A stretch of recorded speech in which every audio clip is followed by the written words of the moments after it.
Hillary Clinton National Finance Team member Al Mottur here. Al, I guess everyone has been looking at how long this new investigation, extended investigation, these emails will take. Presumably goes beyond the election. How do you feel about that and how it's going to impact people going to the polls?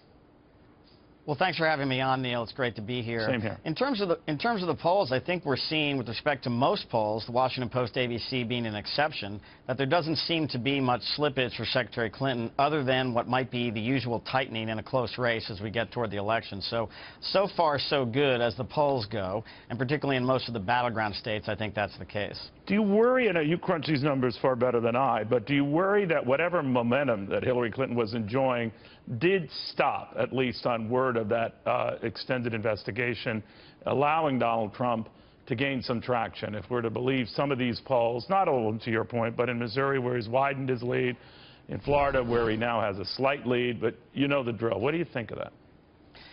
I think more of it is the natural tightening of the race, Neil. Missouri is a state that hasn't voted for a Democrat in who knows how long in a presidential year. It does pose a problem, though, as your prior guest, Karl Rove, pointed out, in some of the down-ballot races for the Democrats. Right. So a guy like Jason Kander, he might have a tougher time beating Roy Blunt in Missouri now. But I think that the FBI revelation did freeze things in place, at least as far as the media coverage has been concerned, and so that did stall the secretary's momentum, so to speak. You know, much has been said, Al, that if Hillary Clinton does win, she would be the first presidential candidate, president-elect in this case, and into her presidency in that case, under FBI investigation. And, of course, assuming she does not take the House or Senate with her, an eager Republican majority launching investigations. And the argument that Donald Trump has been using, you don't want that kind of a crisis and kind of a pall over our economy, over our nation. It would be very analogous to Watergate. What do you make of that? Well, if you go back to the first Clinton administration, and I certainly expect and hope there's about to be a second one, when Republicans get overly aggressive with respect to oversight hearings, impeachment proceedings, that doesn't necessarily inure to their benefit. And as a Clinton supporter, I would... But it just stops her in her tracks, that she can't do anything in that event. Well, look, the Republicans have a great map in 18 in the Senate, for example.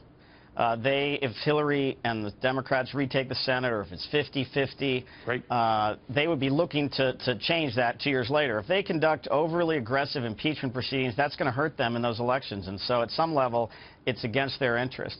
With respect to the investigation itself, I think it's important to keep in mind that Director Comey said in July and later testified to the same effect that no reasonable prosecutor worth his salt would bring a case here. But now there's new stuff. Now there's new stuff. We don't know. We don't know. That's right. But what we do know is that we believe, at least, I think it was reported on your network last night or on Fox last night, that these are likely emails that were on Huma Abedin's phone, which drifted onto the laptop. And in likelihood, there's nothing new here, as the Secretary said on the stump.